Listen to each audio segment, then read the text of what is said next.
This was once the heart of the British Empire. It used to house the India Office and the Colonial Office. Between them, they ruled a quarter of the globe.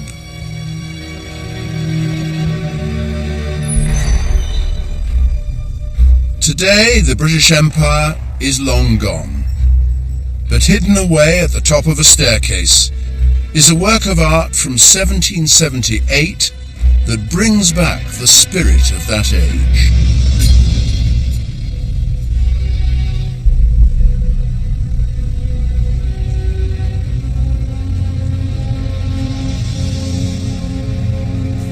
This is a painting called Britannia Receiving the Riches of the East, and it shows Britannia sitting on a rock with the British Lion beneath her, receiving various gifts: a string of pearls, a casket of jewels, a great porcelain vase, a tea chest, and a bale of cotton.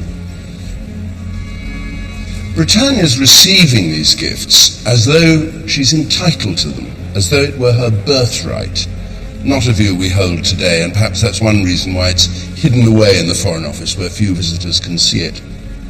But it does give us an insight into the era, the development of the British Empire with a kind of spirit of adventure and opportunity, even though we know today that there was a darker side, as Britain tried by force to impose its will on the unwilling.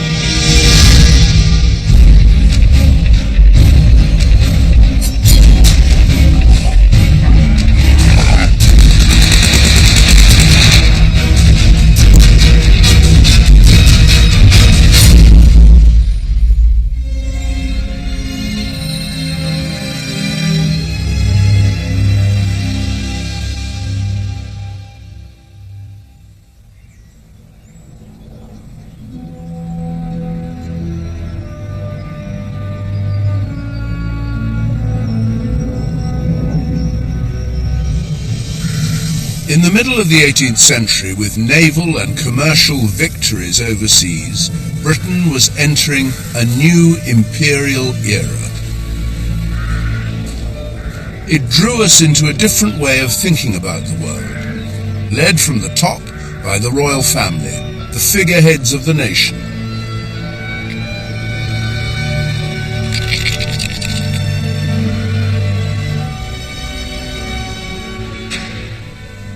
Here at Kew, in a modest, even homely fashion, King George III and Queen Charlotte raised their large family. But there was nothing modest about what they taught their children. At the heart of the palace is a very special children's toy. This is a tiny, elegant cabinet, very small, but it contains the whole world. When you open it and take out the drawers, what's revealed is one of the very first jigsaw puzzles ever made. And it shows a map of the world. It was used to teach the children geography.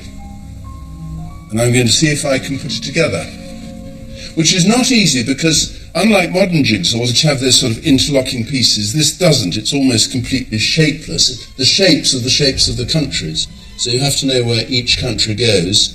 And what's more, it's all written in French, so of course you have to speak French as well. Ethiopia, I think. Wait a moment. Somalia. My geography is that bad. Where's this thing go? I can't read that one. Can you read that one? The infant Prince of Wales, poring over this puzzle, pieced together strange countries and continents.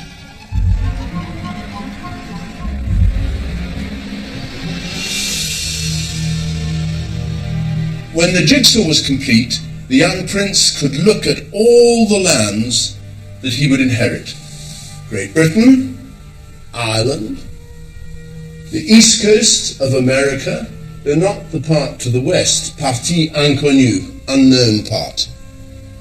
Bits of the Caribbean, Down here, parts of West Africa, the Gold Coast, parts of India.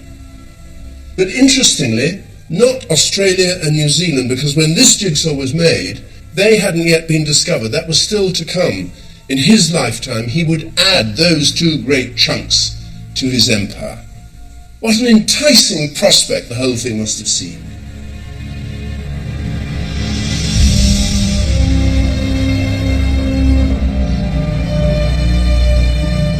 British explorers crossed the oceans, claiming new territories in the name of the king.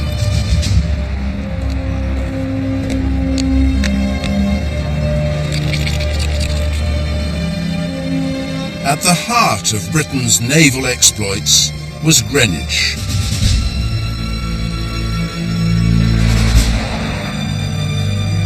It's here that our great seafaring heroes are celebrated. Horatio Nelson, Sir Walter Raleigh, and of course, Captain James Cook.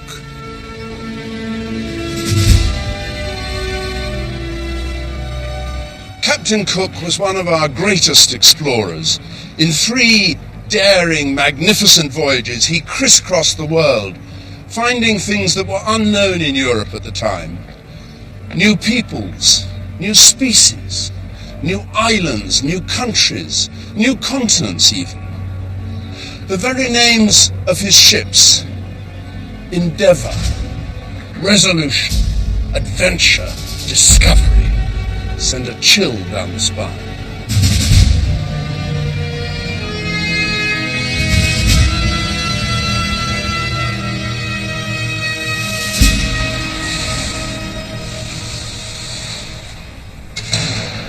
Cook's expeditions weren't just undertaken by rough sailors. He also travelled with scientists, with botanists, and with artists. This room is hung with the paintings of one of the artists who accompanied Cook on his voyages, William Hodges. They're the holiday snaps of Cook's journeys, and pretty sensational they are.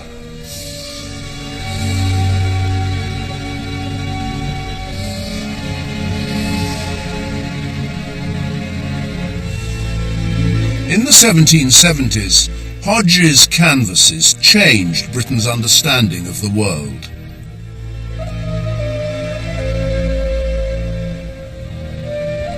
People were thrilled to see for the first time the far-flung lands of the Pacific.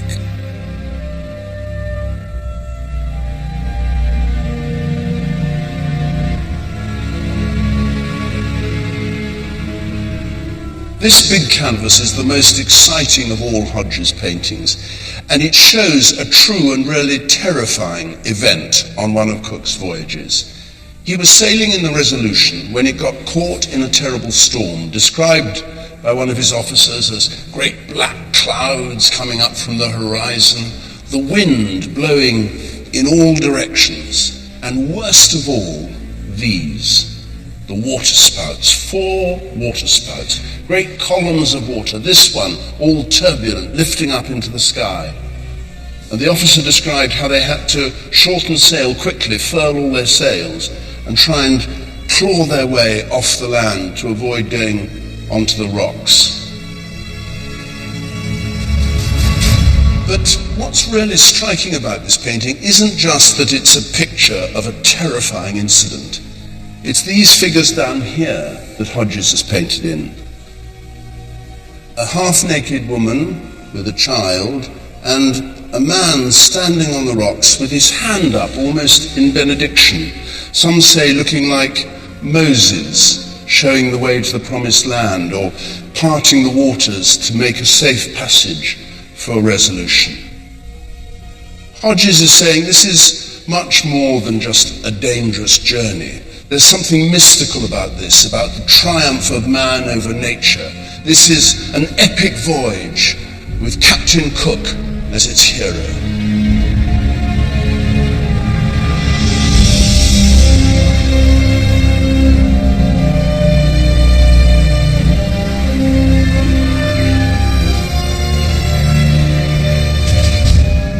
spirit of adventure didn't just inspire great explorers. In their wake came thousands of people wanting to escape Britain in search of opportunity.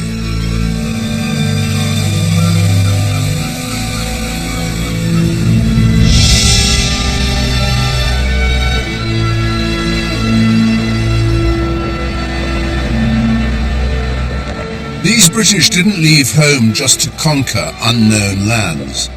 They wanted to settle, to make a new life.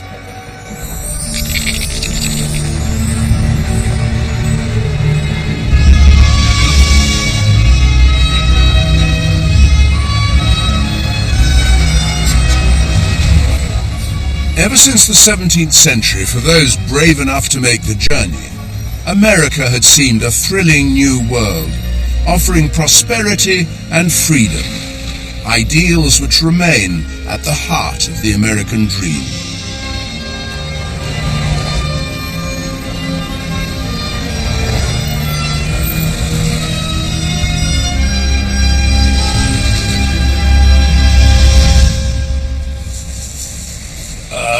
Looks like a dog's breakfast, we call it. Thanks very much. Oh, it's nice and warm anyway. Great, thank you. Sure.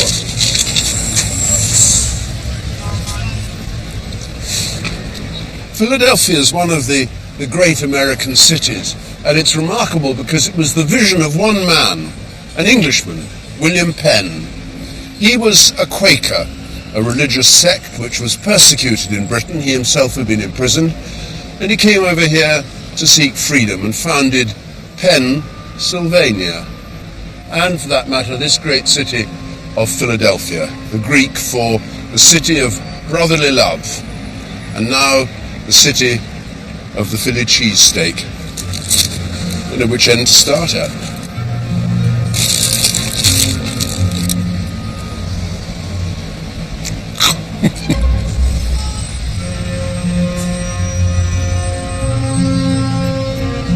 The figure of William Penn still dominates the city of Philadelphia.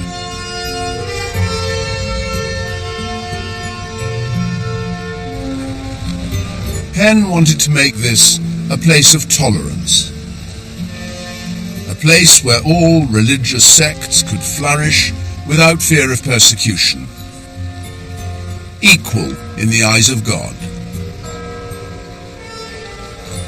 Throughout the 18th century, the British settlers built on Penn's ideals of living in harmony together. Central to this was architecture. Following Penn's guidelines, Old City, Philadelphia, was built with wide streets, healthy open spaces, uniform regimented houses, all built on simple geometric lines. Perfect harmony in stone.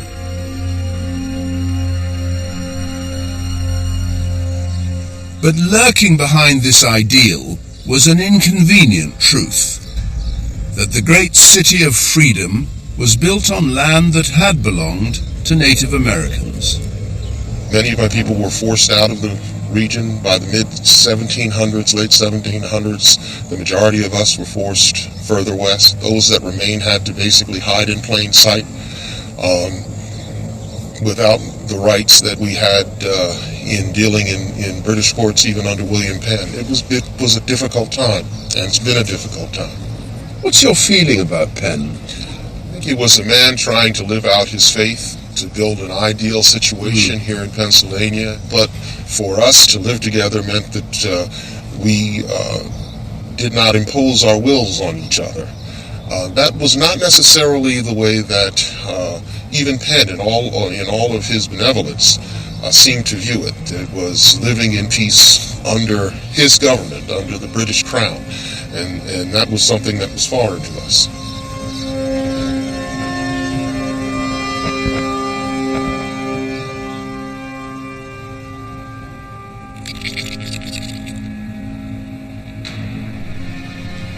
It didn't suit the settlers' image of themselves to think they'd simply stolen their land from somebody else.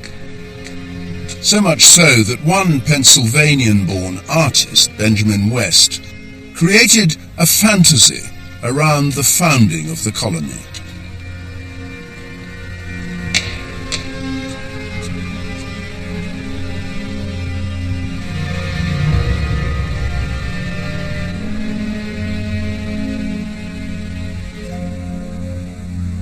At the centre of the picture is William Penn himself in Quaker dress, a rather portly figure. There are merchants here, colonialists, offering gifts to the Native Americans. The chief there, and sitting in a circle, the sort of elders of the tribe. This painting became an instant bestseller. That's to say, it was reproduced and hung in hundreds of American homes. And the reason was that it gave a portrait of empire which the settlers wanted to see.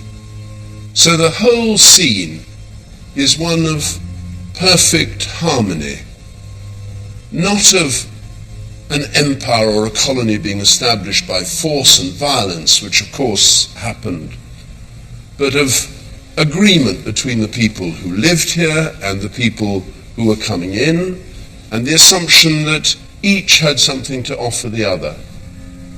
An ideal portrait, a perfect picture of what empire could be.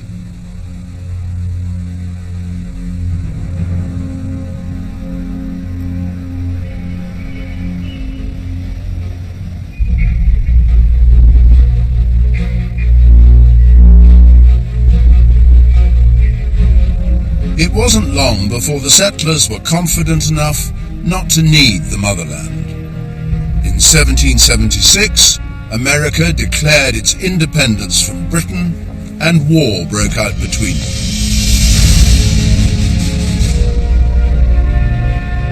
For 8 years, the country was drenched in blood. A defining moment in its history, and an enduring inspiration for its art.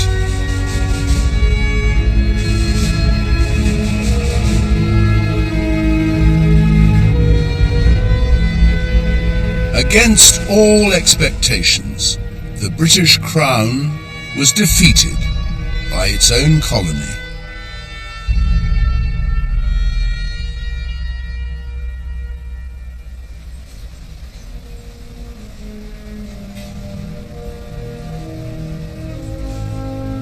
One finely crafted object marks the transformation of America into a new nation.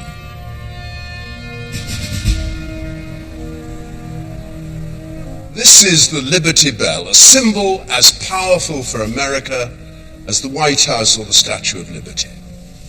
It was originally cast in memory of William Penn and his ideals by the state of Pennsylvania.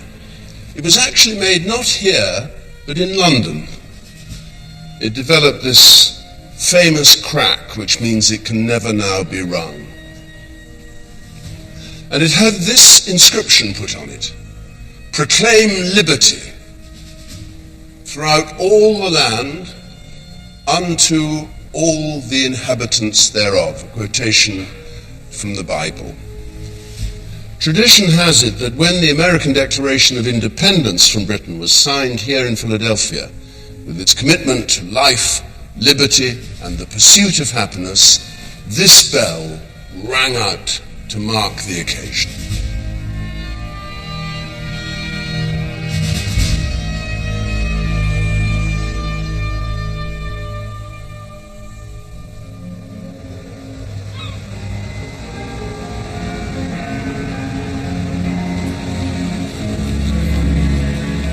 Back in Britain, many felt the loss of America was a national humiliation. They were determined the same thing shouldn't happen again.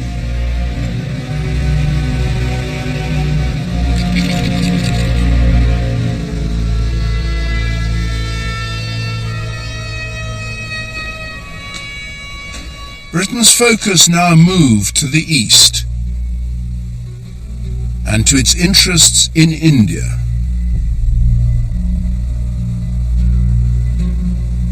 During 2 centuries of trade, Britain had grown rich on the spoils of India. Its art and treasure were prized for their rare, exotic beauty.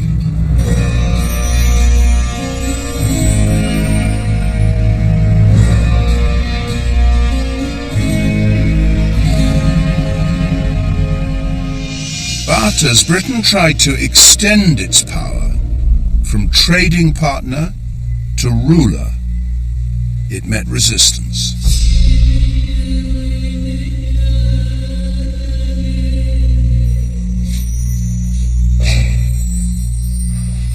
In a storeroom of the Victoria and Albert Museum is an object that instilled fear in British hearts.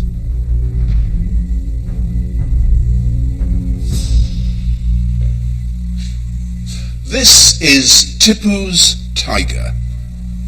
It was made for Tipu Sultan, the ruler of Mysore in southern India, who was a thorn in the flesh of the British. He hated them, fought them all the time, and they feared him. His emblem was the tiger. He once said, "I'd rather live 2 days as a tiger than 200 years as a sheep." And he had this extraordinary toy made. It's a kind of toy for adults. Now what happens is, if I wind the handle, the tiger apparently lets out a fearsome growl, and the figure here, who is a European, screams in terror and agony. I'll just put my hand there to stop it from falling and start the winding. Here we go.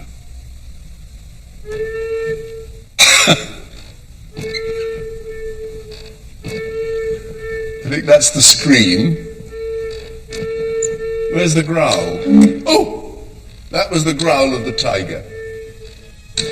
It's brilliant.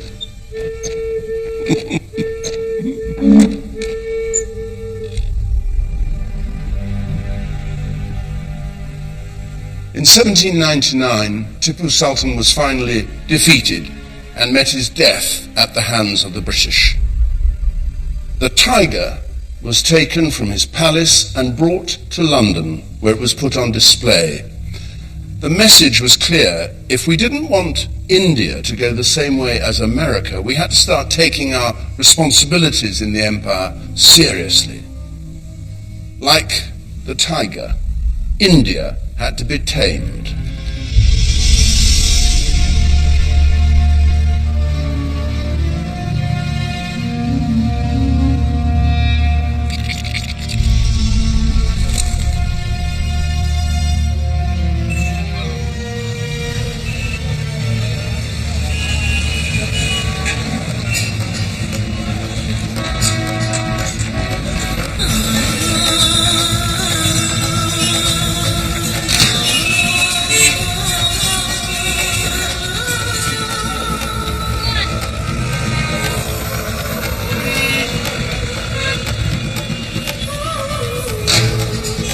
Today, Calcutta is the poorest, but also the most vibrant of all India's great cities. It's a place of non-stop energy and excitement, where life is lived on the streets.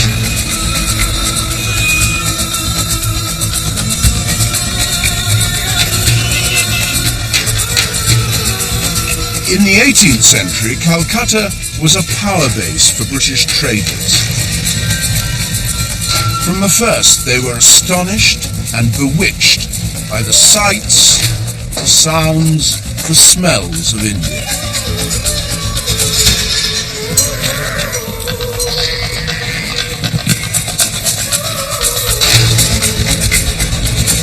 They even started adopting Indian customs. Wearing Indian clothes. In fact, acting more Indian than British.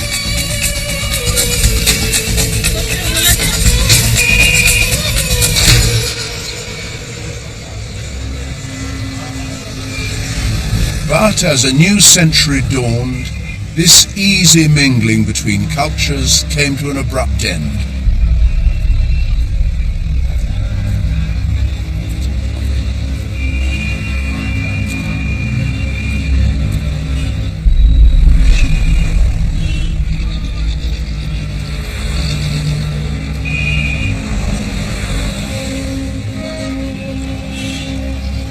A new Governor-General was appointed to impose British control over India, Richard Wellesley. There was no danger of Wellesley going native. He despised the way the British and the Indians mixed. He actually thought of the Indian people as depraved.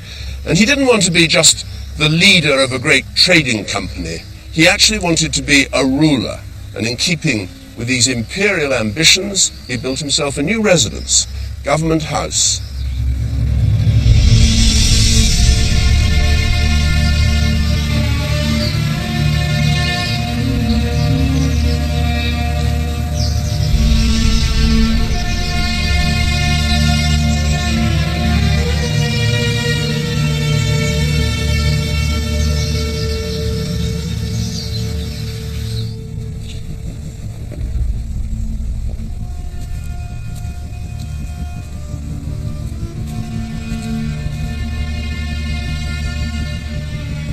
The grandeur of Government House was designed to intimidate India.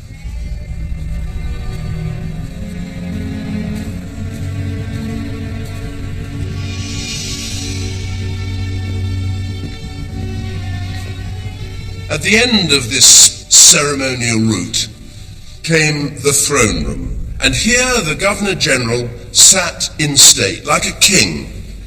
Wellesley was the first Governor-General to have a throne made for himself of solid silver, supported by lions for Britain on each end. And what an impression it must have made when visitors come here. They must have felt as they approached the throne the might of British power.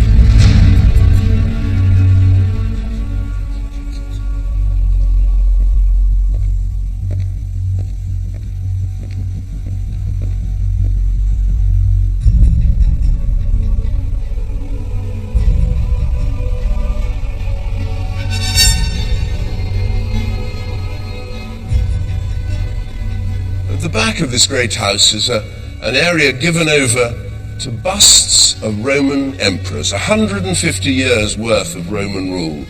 Julius Caesar is here, Augustus, even Nero, who fiddled while Rome burned. The implication is obvious. Wellesley saw himself as their successor, part of their tradition. And if Wellesley was a Caesar, Britain was Rome.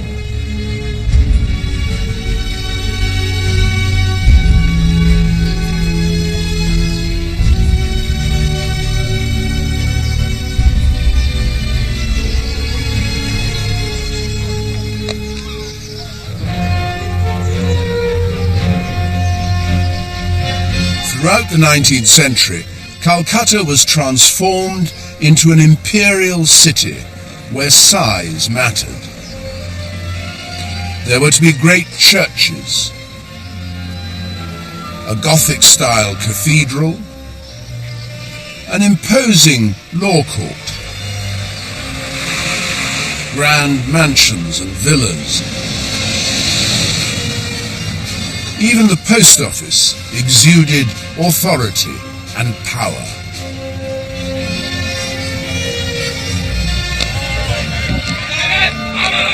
And it wasn't just the buildings.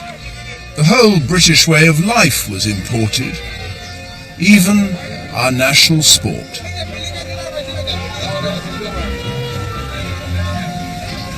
A nice bat.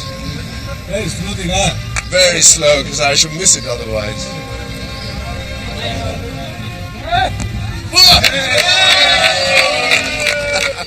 Try one more.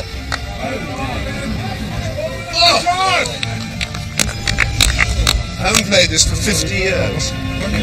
One more.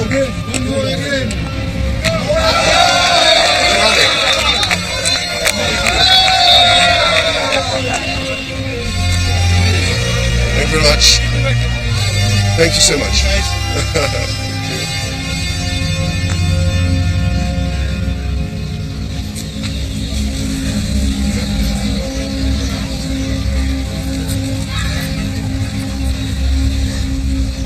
The new imperialists saw India through blinkers, a fascinating world, but one from which they would remain separate. This detachment was reflected in the art of the time. People in Britain were very curious about what India was like. What was it that drew people here? And it wasn't long before professional painters started coming out here to Calcutta and began painting scenes. And what they drew was interesting because it wasn't quite the exotic, vibrant, colourful India that we know now. It was a rather quieter, paler version of India, as though they didn't want to upset people back home by suggesting it was too turbulent and difficult life here. There was a lot of attention paid to the fine details of buildings, to pale horizons and trees. It was, in a way, India, but without the Indians.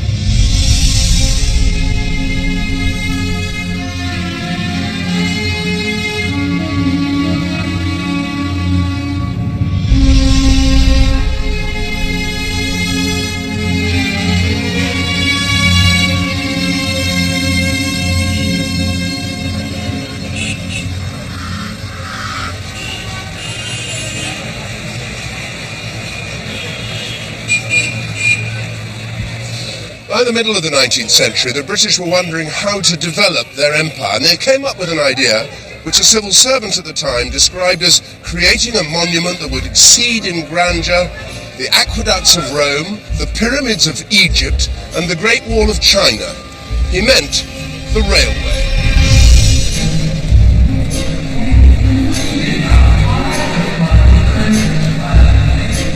Calcutta's Howrah Station. Built in 1851, it's one of the busiest in India, used by 750,000 passengers a day.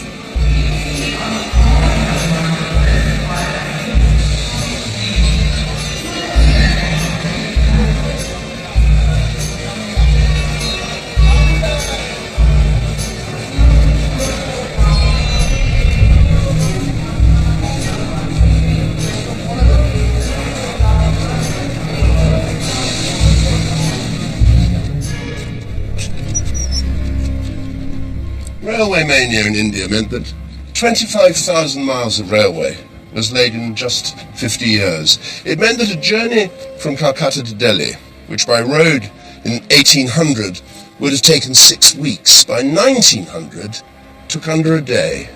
And of course it meant a huge improvement in efficiency, in trade, and in control of the country.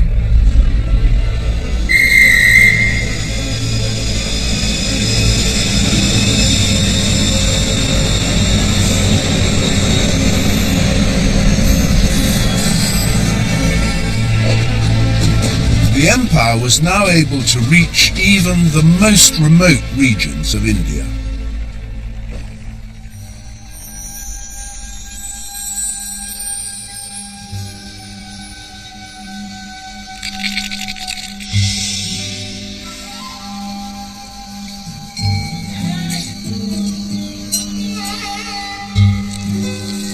The state of Rajasthan seems unchanged by time. It's a place rich in folklore, where life is still bound by tradition.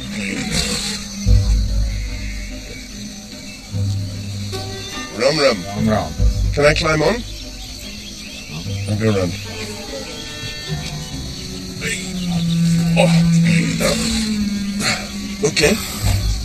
Oh.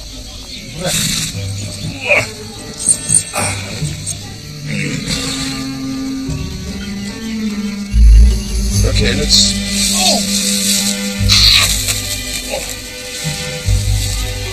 Let's go.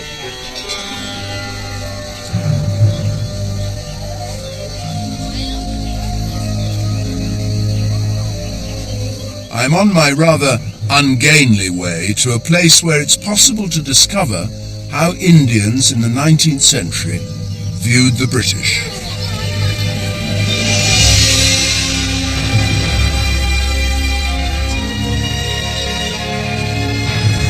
This region was the home of rich Indian merchants who travelled throughout the country.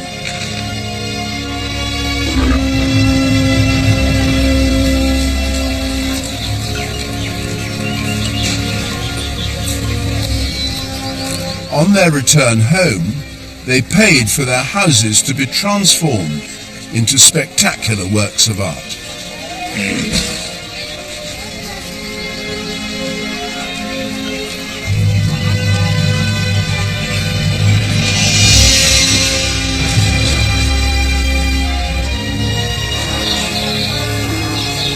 Every big house in the town of Mandawa was decorated with frescoes. But look closely, and you can see some very bizarre images. They were inspired by the Indian merchants' dealings with the British.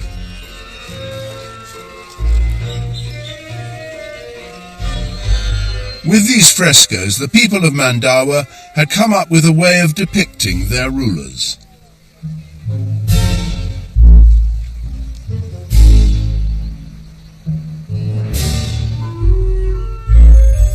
These exuberant paintings weren't done by artists who were shipped in, professionals. They were done by the local builders. And you can see it in the way that they did it, because they were asked to paint all the excitement of new technology, railway trains, motor cars, that kind of thing, and a lot of portraits of the British with whom these people, the merchants, were doing trade. So what do?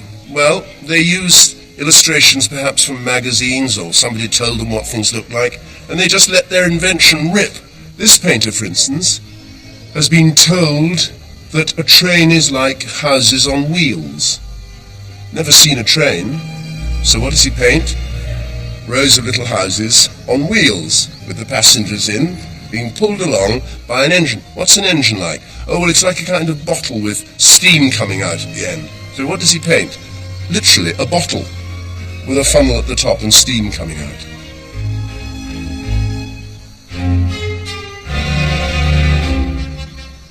The idea behind it, of course, is partly a sort of admiration for the British and their technological achievements. But there's also a sort of nice sense of mischief. You feel with some of the figures, they're actually making fun of the rather upright and pompous British attitudes at the time.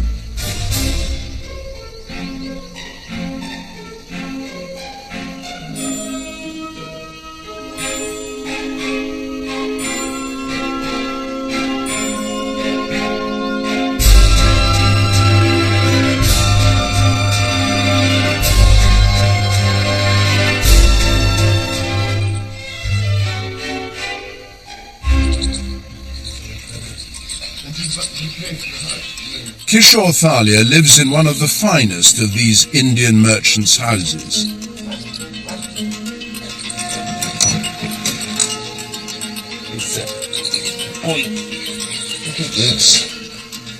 The interior of his house is decorated in the traditional Indian style, as though the British had never arrived.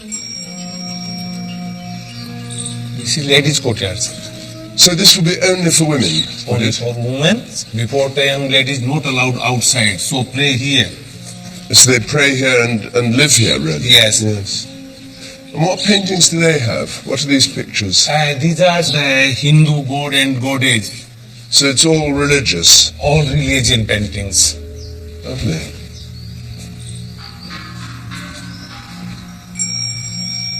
And these were painted by just a local person? Lower caste. Lower caste. And then upstairs, what was all this? Because this is all painted too. Look at there, procession of elephants and horses and soldiers and that's a band, is it? Is that music? Yes, musicians band. They look like soldiers, but they're musicians. So it's a wedding procession. Wedding procession, sir. Yes. Are you married? I am married. Did you have a big wedding with bands and music? Yes. And did you have an elephant? No elephant. Horse. A horse? Horse. Did you ride the horse? Yes.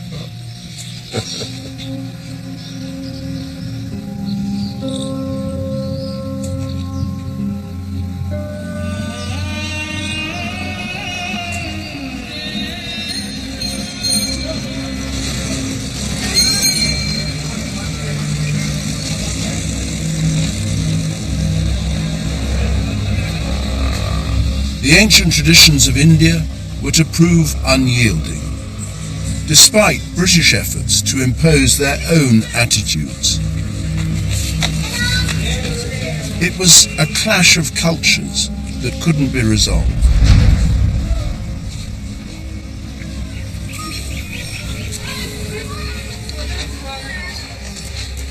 As the 19th century wore on, Indians began to become discontented with British rule. They felt that the British were out to change their whole way of life, abolish their religious ceremonies, even possibly try and convert the country to Christianity. It came to a head in 1857 when soldiers in the Indian Army rose and killed their officers, and the mutiny quickly spread right across the country.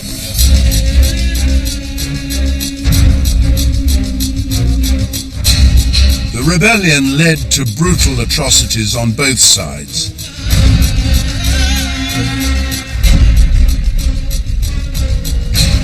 But the British emerged supreme.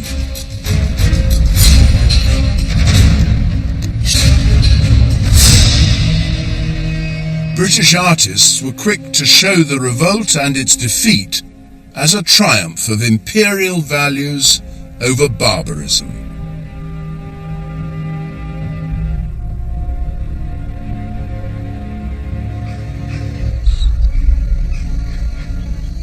The breaking of India set a pattern for the whole of the empire, where disobedience was to be crushed without mercy.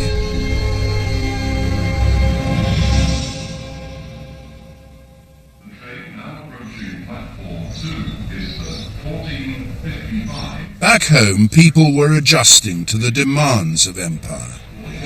Popular support couldn't be taken for granted, and everything was done to encourage an imperial instinct.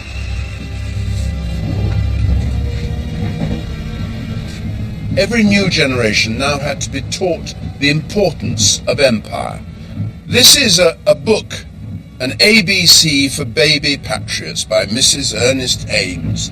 It's a sort of humorous look at the empire, but of course it had a serious message behind it. A was for the army, B stands for battles, C is for colonies. Rightly we boast that of all the great nations, Great Britain has most.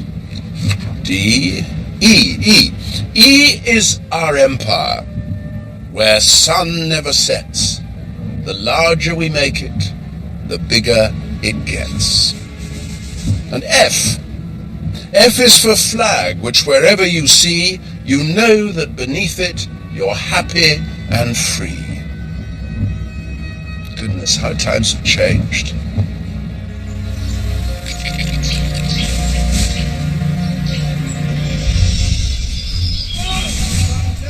The job of Britain's public schools was to provide soldiers and civil servants to run the empire.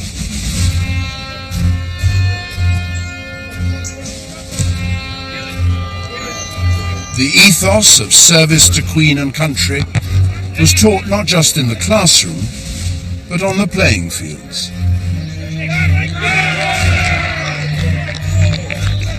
There's a famous poem about the role of sport, not just in school but in life, by Henry Newbolt, a poem that every schoolboy would have learnt.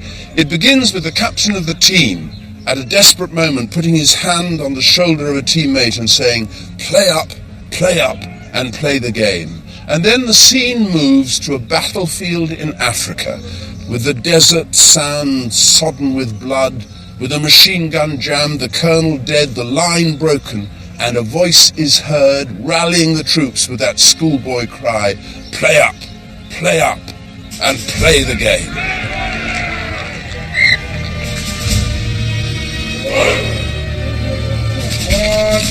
1, 2.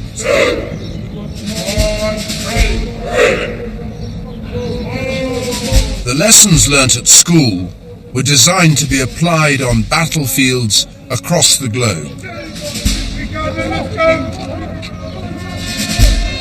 In the 1880s, as Britain expanded into Africa, a figure emerged who was seen to embody all the imperial virtues.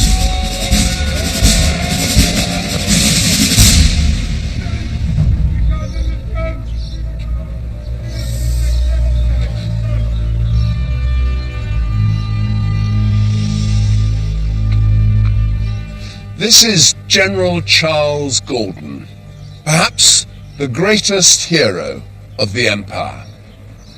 He sits in this statue on a camel, looking very glamorous with a fez, dressed in uniform with his medals.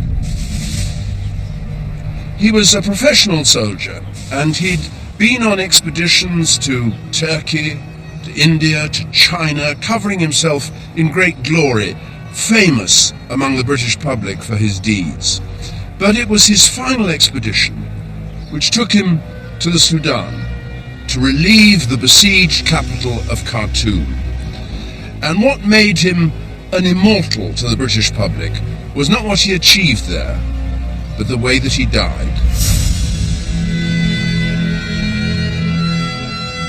Gordon chose to die rather than desert his post, inspiring the most famous portrait of empire, G.W. Joy's Gordon's Last Stand.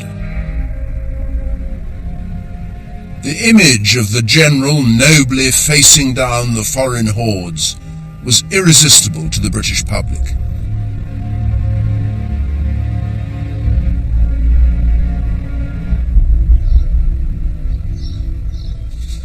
In death, Gordon was transformed from a soldier to a saint.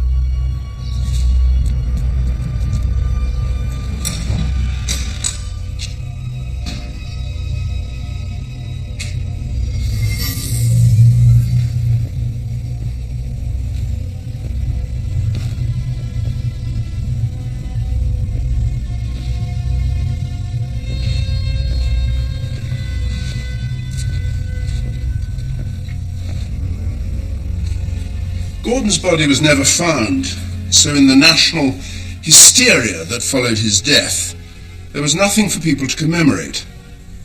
Until they turned, as with all great martyrs, to souvenirs of his life. There's an extraordinary collection of them. This is just a few of the objects that were left behind. This, for instance, is General Gordon's cigarette case. It was his only known indulgence that he smoked cigarettes, otherwise he was a Puritan in every way, and it actually has 3 cigarettes in it. Though whether they're from the time, I leave up to you to decide. Now, there's an interesting box here. This has got an extraordinary relic, a piece of paper, and on the paper it says, "A fly that walked the Gordon nose." And there is the little crushed body of the fly. Poor thing, made a terrible mistake of walking Gordon's nose. I wonder how they got that. Now, the most remarkable memory of Gordon. This piece of stone is said to be the stone on which Gordon was standing when he was killed. This belonged to Queen Victoria, who was a great admirer of his. It's got this wreath of leaves in silver. But really interestingly here, the date of his death and a Christian cross, almost like a saint's relic. Of course, there's no way of authenticating any of these objects, but the almost religious cult of Gordon marks the point when the pursuit of empire becomes almost a medieval crusade. The public cried out for vengeance for Gordon's death. An army was sent to Africa under the slogan, "Remember Gordon." And this time they carried a new weapon, the world's first machine gun, invented in London by Hiram Maxim. As Merchants of Death go, it's very beautiful, isn't it? It's a wonderful machine. Beautiful. What was so special about it? What was it that Maxim achieved with this? Well, really, he was the first person to ever really make a fully automatic gun. Up till this time, somebody had to have hand power. They cranked it by hand, and you could only fire as fast as the man could go. But what Maxim discovered was, with all that force that came back from when you fire a rifle, he could use that force, and he invented this wonderful system that just kept it cycling around, the force loading, firing, and carrying on from there. And what was the effect of it on warfare? Oh, it just absolutely revolutionised the whole aspect of warfare. It made us realise that cavalry was now no longer of any use, and you could take six of these machines instead of 6 regiments and achieve exactly the same thing. What date is this one? This one was actually made in 1896. 1896. Does it still fire? Absolutely. It's perfect working order. Can I fire it? You can. You can give it the whole 9 yards. Okay. Okay, I'll give you a bicycle. It's a bicycle saddle. Safe catch off and fire. Safe catch off and push forward. Okay. Give it a go. So.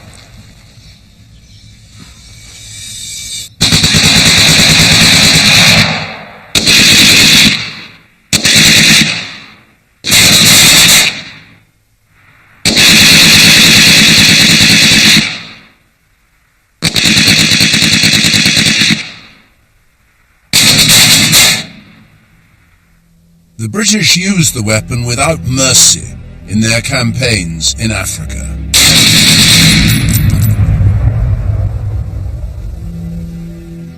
In 1898, they returned to the Sudan to meet Gordon's killers at the Battle of Omdurman.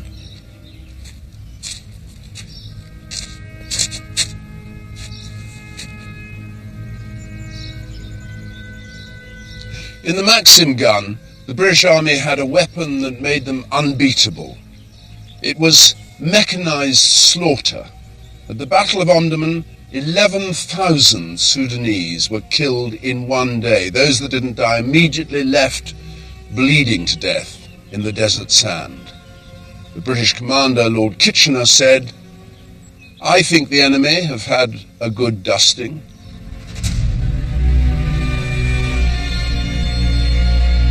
Once again, art was to sanitize the reality of empire. Paintings of the African wars were heroic, romantic, emphasizing the bravery of the cavalry rather than the power of the Maxim gun. One of the most successful painters of the age, Richard Caton Woodville, became famous for his pictures of Britain's foreign battles.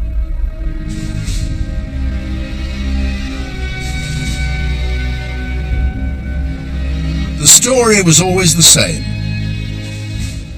The hardy British crushing the unruly natives.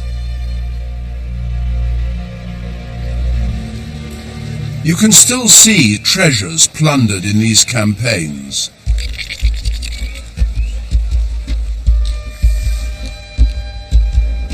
Britain's rule and influence the world over meant many exceptional works of art found their way here.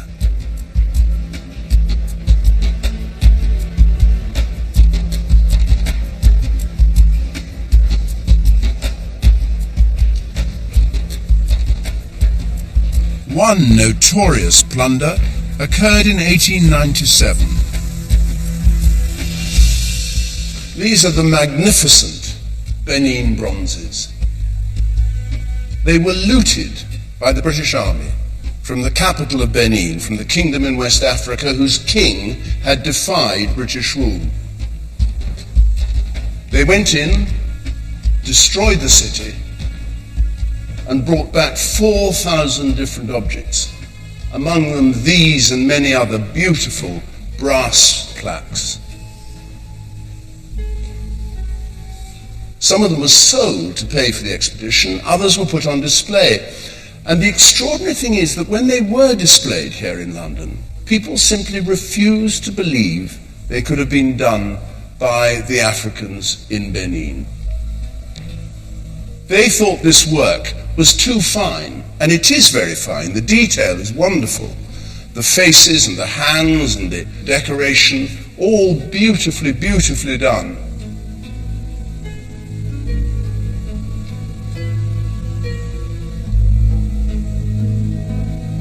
The message the British were sending to their colonies in Africa was that seizing your treasure like this is the price you'll pay for defiance.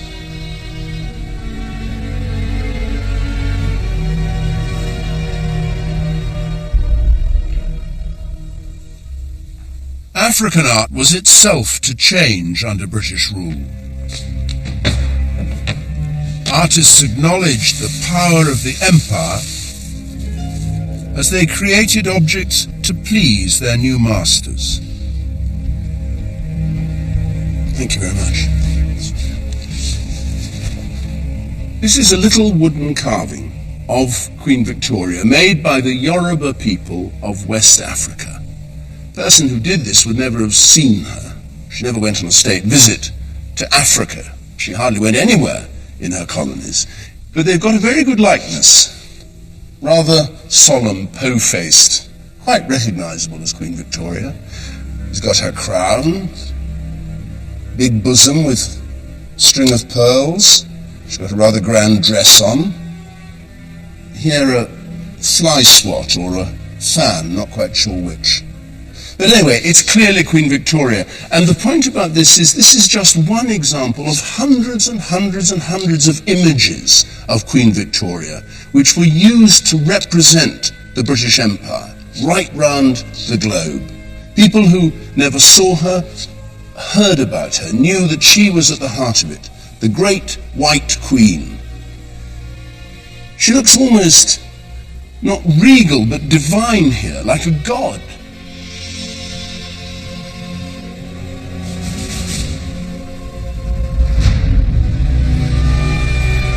The power of Victoria's image carried on beyond her death. In 1911, the Victoria Memorial by Thomas Brock was unveiled, blocking the view of Buckingham Palace.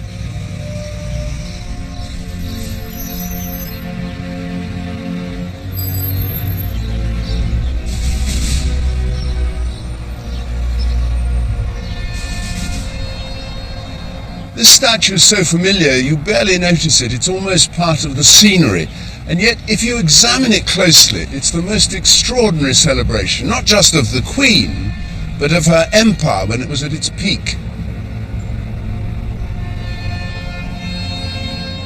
The scale of the monument is truly impressive. There sits the Queen on her throne, looking rather boot-faced and staring up across Westminster. Underneath the inscription, Victoria Regina Imperatrix, Victoria Queen Empress. And then on the three sides, what were thought of as the virtues that empire provided for the colonies. Justice, truth, and charity, interestingly shown as motherhood, the mother protecting her children. And the whole glorious marble fantasy crowned by the golden image of winged victory, Britain's triumph.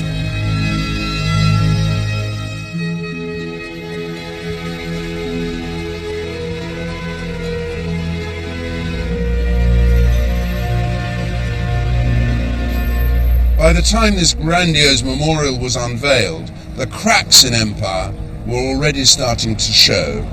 Independence movements were springing up, World War was looming, and within decades, those countries that Britain had thought of as her overseas possessions were starting to fall away, turning what had been planned as a celebration of empire into its mausoleum.